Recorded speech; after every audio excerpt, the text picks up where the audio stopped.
A K9 German Shepherd puppy was hit and left freezing in the snow. One driver's kindness changed everything. He was just a baby, shaking, bleeding, and alone in the snow. The cars passed without stopping, one after the other, as his tiny body lay still on the side of a frozen road. Once meant to become a proud K9 protector, he was now broken, abandoned, and forgotten. No one knew where he came from, and no one cared where he ended up until one man saw him and hit the brakes. What that driver did next would not only save the puppy's life, it would start a journey neither of them could have ever imagined. This is a story of second chances, unshakable bonds, and how one act of kindness on a freezing night melted hearts around the world. Before we begin, make sure to subscribe to the channel, like this video, and turn on notifications. This helps us bring more real and inspiring stories like this to you every week. Let's begin. The snow was relentless. Flakes fell in thick, heavy sheets, blanketing everything in silence. Trees stood stiff and white, their branches drooping under the weight. The back roads just outside of Billings, Montana, were nearly invisible now, twisting ribbons of ice and danger. Most drivers had already given up and gone home. The few still out there were gripping their steering wheels tight, praying not to slide off the road. But something was lying in the snow, small, still, dark against the white.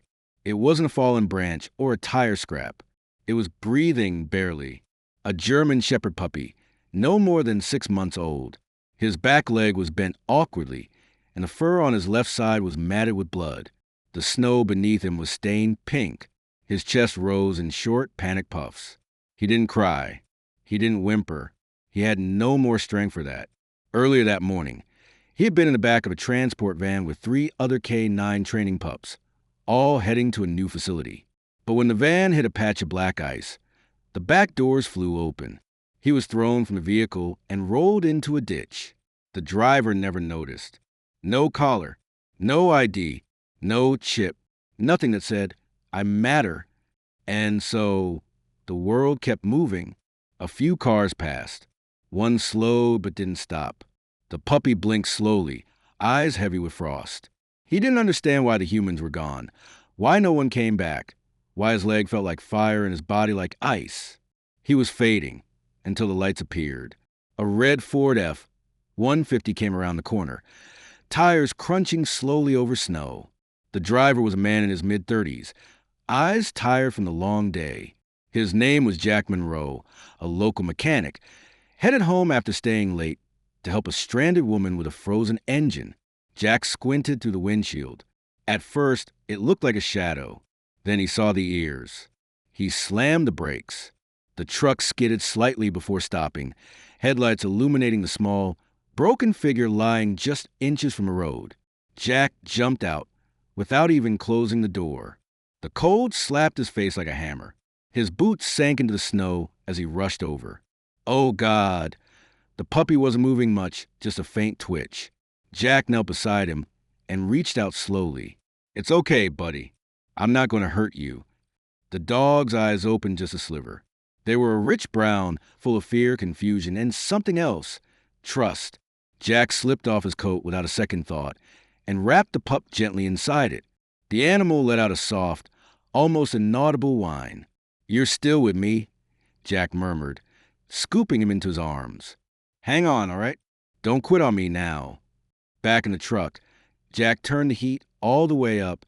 The puppy was barely conscious, but alive. His breathing was shallow. Jack looked at the nearest vet clinic on his phone. It was 22 miles away, and in this weather that could mean life or death. He pressed the gas harder than he should have. "Come on, buddy," Jack said, glancing at the bundle on his passenger seat. "You didn't survive that fall just to die now." The snowstorm thickened. Visibility dropped. Jack's fingers gripped the wheel until his knuckles turned white. Beside him, the little German Shepherd whimpered once more. His paw shifted slightly beneath the coat. "You're going to make it," Jack said again, this time more to himself and the dog, as the truck roared down the frozen highway. Jack had no idea what kind of dog he had just picked up. He didn't know about the training, the K9 program, the future this pup was meant to have. All he knew was this: he wasn't going to let him die, and neither of them knew it yet. But this was only the beginning. The fluorescent lights of the emergency vet clinic buzzed above Jack as he burst through the doors, snow still clinging to his boots and the sleeves of his shirt. He didn't wait in line. He didn't speak. He just held the limp bundle of fur tightly in his arms and shouted, "He's hurt. He was hit. I think he's freezing to death." The receptionist didn't hesitate. "Treatment room 2, now." A vet tech rushed over and took the puppy from Jack's arms with surprising gentleness. Jack's hands were still warm from the tiny heat the pup had left behind. "Stay here," the tech ordered as she disappeared behind swinging doors. Jack stood in the waiting area, his heart racing in his chest, his body suddenly cold without the little dog pressed against him. He ran a hand down his face and sat on one of the plastic chairs. It creaked beneath him. The room smelled like antiseptic and tension. He looked at his phone. No signal, just snow piling outside the glass windows. After what felt like forever, a short, silver-haired woman in scrubs came out. Her name tag read Dr. Hensley. "You brought him in just in time," she said, her voice firm but kind. "He's in bad shape. A broken leg, possible internal bleeding, and he was dangerously hypothermic. We're working to stabilize him now." Jack nodded. "Is he going to make it?" Dr. Hensley looked at him for a long second. "It's still touch and go, but if you hadn't picked him up when you did, he'd be gone by now." Jack let out a breath he hadn't realized he was holding. "Do you know who he belongs to?" she asked. "No," Jack replied. "There was no collar, no chip, nothing." She frowned. "Strange. He's young but not a stray. His paws are clean, coat trimmed. Looks like he was being cared for until today." Jack nodded slowly. "I thought maybe he fell out of a vehicle. I saw blood on the road." Dr. Hensley nodded. "Could be. Maybe a transport accident or someone dumped him." That last possibility hit Jack like a punch. "Can I see him?" he asked. She hesitated, then nodded. "Just for a minute." He sedated. But sometimes dogs need to know they're not alone. Inside the room, the pup lay on a small heated table. His leg was now wrapped in a soft cast for lines in his paw. His fur was still damp, but his chest rose and fell in slow, steady rhythm. His head turned slightly when Jack stepped in. Those brown eyes blinked open just enough. Jack stepped closer, his voice barely above a whisper. "Hey there, tough guy." The puppy didn't move, but his tail gave a faint flick. It was almost nothing, but to Jack, it felt like a miracle. "I don't know where you came from," he said quietly, kneeling beside the table. "But you're not going anywhere now. Not while I'm breathing." Dr. Hensley stood in the doorway, watching silently. Jack looked up. "If he pulls through, can I take him home?" She nodded. "If no one claims him, and he makes it through the next 48 hours, he's yours." Jack looked back at the pup. "Then I guess I'm staying right here." And he did. He slept in the waiting room that night, curled in his jacket, one eye on the hallway that led to the recovery room. The snowstorm raged on outside, blanketing the world in silence. But inside, something had already shifted. By morning, the sun peeked through the clouds. And in treatment room 2, the puppy opened his eyes fully for the first time and let out a soft, barely audible woof. It wasn't much, but it was a beginning. Jack stood at the door with a coffee in one hand and hope in the other. This little canine warrior wasn't giving up, and neither was he. For the next 2 days, Jack barely left the clinic. He brought food from the diner across the street, but most of the time, he just sat in the chair outside treatment room 2, reading old magazines and listening for footsteps. The snowstorm had cleared and the roads were open again, but he wasn't going anywhere. Inside the room, the puppy who the staff had nicknamed Scout was improving slowly. The swelling in his leg had gone down, and the fore drip kept him hydrated. He still couldn't stand, but he wagged his tail now when Jack walked in. Just a little, but Jack noticed. On the 3rd morning, Dr. Hensley approached with a clipboard. Jack sat up instantly. "How is he?" he asked. "He's responding well," she said, smiling gently. "He's eating. His vitals are stabilizing. I'd say he's out of the danger zone." Jack finally allowed himself to breathe. "I can't thank you enough," he said. Dr. Hensley shook her head. "You're the one who saved him. We just followed your lead." Jack looked through the small window into the room. Scout was lying on a blanket now, his head up, ears alert. His eyes followed Jack wherever he went. "You've got a fighter on your hands," Dr. Hensley added. But then her expression changed. "There's something else," she said, quieter now. "Someone came asking about a lost canine puppy this morning." Jack's heart dropped. "What do you mean?" "A man came in asking if we had any German shepherds brought in recently. He didn't give a name. Said he was with a private security firm transporting 9 trainees from Texas to Idaho. He claimed one of them went missing after a crash during the storm." Jack frowned. "Did he describe Scout?" Dr. Hensley nodded. "Age, size markings. It matches." "Did he ask to see him?" Jack asked. "He did. I said no." Jack blinked. "Why?" "Because something felt off," she said, folding her arms. "No ID, no paperwork, no badge. He was in a hurry. Didn't even ask if the dog was okay. Just if he was still here." Jack's jaw tightened. "Do you think he's legit?" Dr. Hensley hesitated. "I think it's possible. Scout was being trained for something more than police work. And I think that man wasn't here to rescue him. He was here to reclaim property." Jack stared at her, his stomach churning. "He's not property," he said. "No," she agreed. "He's not." Later that afternoon, Jack sat beside Scout again, stroking his soft ears gently. "You've been through a lot, haven't you?" he whispered. "Maybe you were born into the wrong world. Buddy, maybe it wasn't about loyalty or bravery for them. Maybe you were just a number." Scout blinked slowly, his gums twitching. Jack looked at the little cast on his leg, the stitch wound on his side, the tiny metal scar beneath his ear. "You deserve better," Jack muttered. That night, Jack made a decision. He walked up to the front desk and spoke firmly. "If no one comes back with proof, I want to adopt him officially. Permanently." The receptionist nodded. "We'll start the paperwork. There's a waiting period, but with the report you gave and no legal claim, you'll have priority." Jack walked back toward the recovery room, his chest tight but hopeful. But as he turned the corner, he froze. Standing in the hallway was a tall man in a black jacket, clean-cut military posture, and he was staring through the glass at Scout. Jack stepped in front of him. "Can I help you?" The man turned slowly. "That's the pup, isn't it?" "Who are you?" Jack asked. The man gave a cold smile. "Someone who needs to take back what was lost." Jack didn't move. "You're not taking him," he said, voice low. The man raised an eyebrow. "He doesn't belong to you." Jack narrowed his eyes. "Maybe not yet, but he doesn't belong to you either." The man smirked. "We'll see about that." And with that, he walked away, disappearing down the hall. Jack stood frozen, every muscle tense. He turned back toward Scout, who now stood shakily on 3 legs, tail wagging, eyes locked on him. Jack stepped inside and knelt. "No matter what happens," he whispered, "I'm not letting anyone take you from me."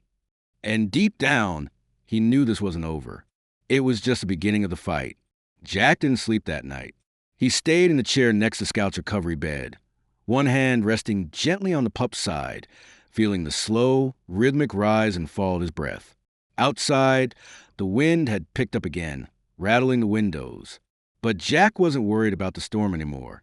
He was worried about the man in the black jacket. His voice kept echoing in Jack's mind. "We'll see about that." There was something in his eyes that didn't feel like concern for a lost dog. It felt like ownership, control. Scout stirred in his sleep, letting out a tiny whimper. Jack leaned in closer. "You're safe now, buddy," he whispered. "I'm not going to let anyone take you back into whatever hell you came from." Scout's ear twitched, and his paw nudged against Jack's wrist. Even in sleep, he was reaching for the man who had pulled him from the snow. By morning, Jack had made a decision. When Dr. Hensley arrived at the clinic, he met her at the front door. "I want him released into my care," he said. "Today?"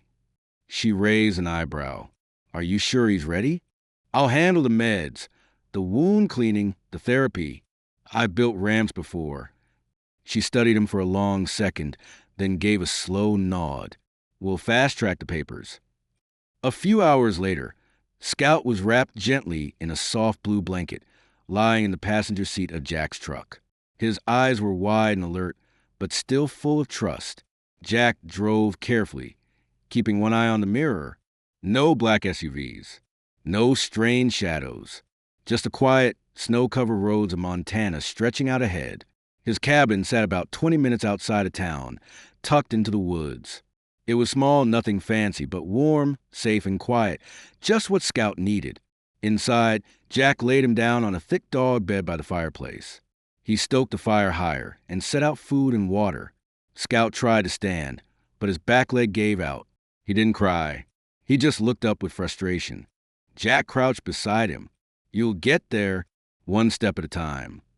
Scout gave a soft woof in reply, as if agreeing. The next few days passed in a rhythm of healing. Jack changed bandages, gave medication, and even cooked soft chicken and rice for the pup, who, despite his injury, had the appetite of a wolf. Scout began putting weight on his good legs, limping from one room to another like he owned the place. He followed Jack everywhere, into the workshop, onto the porch, even the bathroom door. Jack found himself talking to him more and more, as if Scout already understood. And maybe he did, because Jack wasn't just healing the dog. He was healing too. It had been 2 years since his last deployment. 2 years since the explosion that ended his career and took 3 of his friends. Since then, he lived in silence, avoided people, buried his uniform in a box. But now, he was up before dawn again, moving, building a ramp for Scout, cooking meals instead of microwaving leftovers, laughing, actually laughing, when the pup tripped over a slipper and barked at it like it was a threat. Then, one evening, Jack went out to grab wood from the shed and stopped in his tracks. Fresh boot prints in the snow circled the cabin, paused at the windows, and even stopped by the truck. Jack's blood went cold. He rushed back inside and locked the door. Scout sat up, instantly sensing the change in Jack's energy. He let out a low growl. Someone had been watching them. Jack turned off the lights, grabbed his old hunting rifle from the closet, and sat by the window, staring into the darkness. He wasn't afraid. He was ready. No matter who came for the dog, they'd have to get through him first. The following morning was quiet. Too quiet. Jack hadn't slept much, his rifle leaning against the window. Scout curled beside him on the rug, one ear constantly twitching. The boot prints in the snow hadn't faded from Jack's mind. Someone had been out there, watching, waiting, but they hadn't come back, at least not yet. Jack spent the morning reinforcing the locks on the doors, adding wooden bars across the back window. His cabin wasn't a fortress, but he knew how to make it look like one. Scout followed him room to room, his limp more controlled now, his eyes sharp. "You're getting stronger," Jack said as he tossed another log into the fire. "But we're not out of the woods yet." Scout wagged his tail once. By evening, the skies darkened again.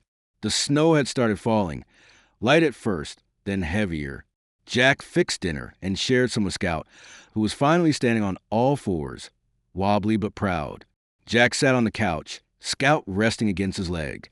That's when he heard it, a crunch of snow outside, too close. Jack froze. Then came another sound, a click of metal. Jack's eyes darted to the front door. Scout stood up, growling deep in his throat. "Stay," Jack whispered. Then the front window shattered. Glass flew inward, and as a figure in black dove through the side, Jack grabbed his rifle and dropped low behind the couch, heart pounding. Scout barked ferociously. "Get the dog," a voice yelled. 2 men were inside now, both dressed in dark tactical gear. No badges, no identification. One moved toward the hallway. The other raised something, a tranq gun. Jack didn't hesitate. He fired once, not to kill, just a warning shot into the ceiling. The blast echoed through the small cabin like thunder. "Back off," he shouted. But the men didn't flinch. One lunged forward, trying to reach Scout. The dog snapped at his arm, teeth bared, growling like a wolf. He didn't care that he was injured. He didn't care that they were bigger. He was fighting for Jack, for his home, for his chance. Jack tackled the man near the fireplace, knocking the tranq gun out of his hand. They crashed into the table, sending dishes flying. Jack took a punch to the ribs but landed one of his own, hard enough to send the intruder stumbling back. The second man grabbed Scout by the collar. "Don't!" Jack yelled, Scout twisted and bit down on the man's forearm, his teeth sinking in. The man screamed and dropped him instantly. Jack grabbed a rifle again, aimed low, and fired a round into floorboards, right between both intruders. Out! Now! This time they listened. They backed up, bleeding, cursing, and disappeared through the broken window into the blizzard outside. Jack ran to the door and bolted it. Then he turned, breathing hard. Scout stood in the center of the room, trembling but upright. He had defended the home. He had protected Jack. Jack dropped to his knees and pulled the pup into his arms, not caring about the snow or the glass or the chaos. "You're not just a dog," he whispered, voice cracking. "You're a soldier." Scout whined softly and licked his chin. For a long time, they didn't move. When the police arrived an hour later, called by a neighbor who heard the gunshots echo across the forest, Jack told them everything. The men were gone, no tracks, no IDs, but something was clear now. Scout wasn't just a lost K-9 trainee. He had been part of something bigger, something dangerous, something worth sending men into the snow to steal him back. One of the officers looked at Jack and asked, "You still want to keep him?" Jack looked down at the pup curled beside him, one paw resting on his boot. "I don't just want to keep him," he said. "I want to protect him, just like he protected me." But deep down, Jack knew whatever Scout had escaped from wasn't finished with him yet. The news traveled fast. Within 24 hours of the break-in, the local station had picked up the story. Veteran saves injured K-9 puppy from armed intruders. A photo of Jack standing on his snow-covered porch with Scout at his side, rifle slung over his shoulder, ran on the homepage of the town's website. It wasn't long before national headlines picked it up too. People were fascinated and outraged, not just by the fact that someone had abandoned a trained K-9 puppy in a snowstorm, but by the fact that someone was willing to break into a home and steal him back. Jack hadn't asked for the attention. He hated it, actually. The phone rang nonstop. People sent donations, blankets, treats, even offers to adopt Scout. He said no to all of it because Scout wasn't up for adoption. He already had a home. Dr. Hensley showed up at the cabin 2 days later, walking carefully through the snow with a heavy bag over her shoulder. She brought more meds, she said, and something else. She reached into her coat pocket and handed Jack a small black tag. Scout's name was etched on it in silver letters. Except it didn't say Scout. It said Valor. Jack looked up at her. "You picked a new name?" he asked. "I thought you picked it," she replied. "It was how you described in the report you wrote. This pup showed more valor than most men I've ever served with." Jack turned to the German shepherd sitting obediently by the fire. His leg was healing. He was stronger now, leaner, faster, alert, still limping, but every day the limp faded more. "Yeah," Jack said, clipping the tag to the collar. "It fits." The name stuck. From that moment on, Valor wasn't just a dog rescued in the snow. He became a symbol. A survivor, a protector. Jack received a call from someone unexpected the following week. Sergeant Monroe. The voice asked, "Just Jack?" Now he replied, "This is Commander Ellis. I run the K-9 Tactical Division based out of Fort Carson. I read your story. I think we have a few things to discuss." Jack listened carefully. Commander Ellis wasn't just interested in Valor. He was concerned. Apparently, several dogs from the same transport had gone missing. The driver claimed the records had been destroyed in the crash. 2 of the other pups had been recovered, but not all. "We don't believe this was an accident," Ellis said. "These were not just police dogs. Some were trained for covert operations, highly valuable." Jack felt his stomach drop. "You think someone staged the crash?" he asked. "It's possible," Ellis replied. "And if that's true, Valor might be a target again." Jack looked over at the pup, now curled up by the door. "He's not going anywhere," Jack said. "Not without me." Commander Ellis paused. "We'd like to help you and him." Over the next few days, Ellis sent specialists.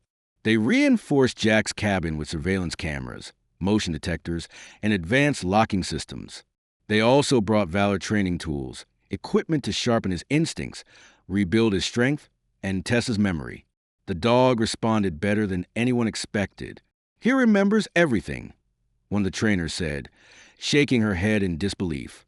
Commands, signals, even sent tracking. It's like he never left the field.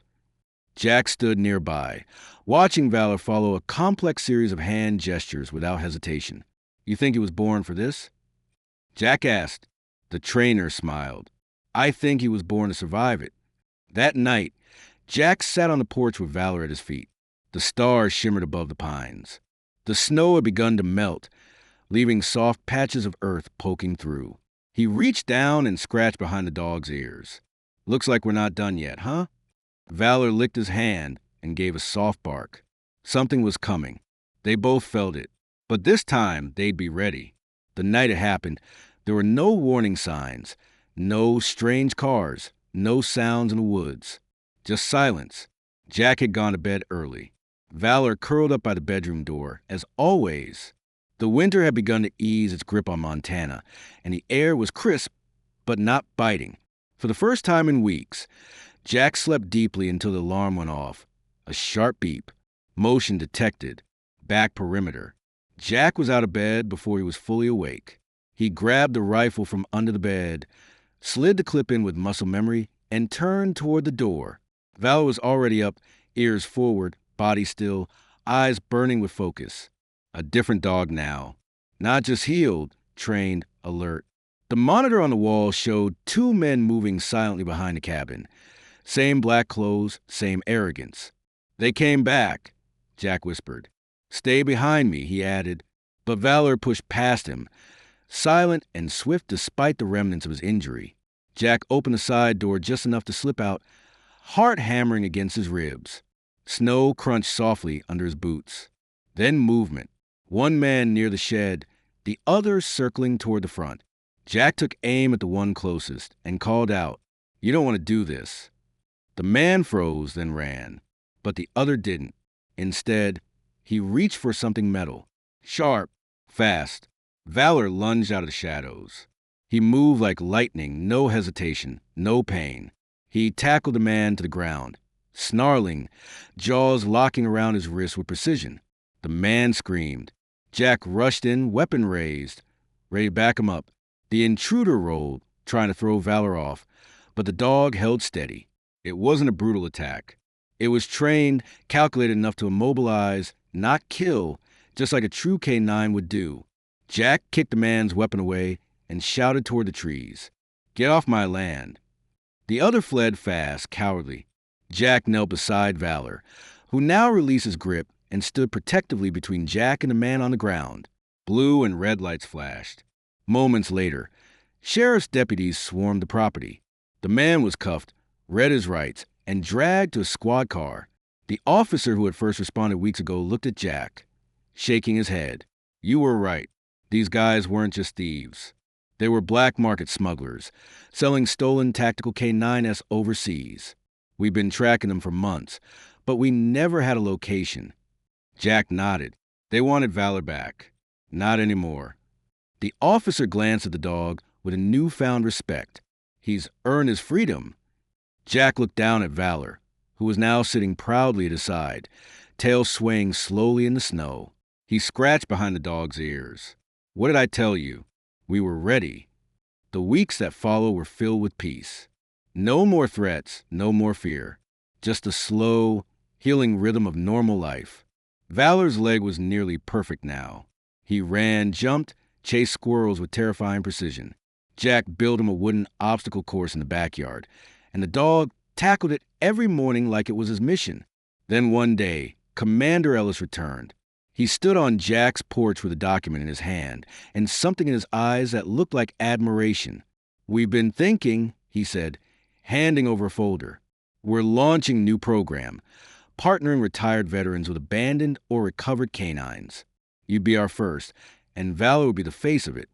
Jack flipped through the pages, photos, training plans, testimonials, and then the last page, official recognition. Valor K9 Unit Honors retired.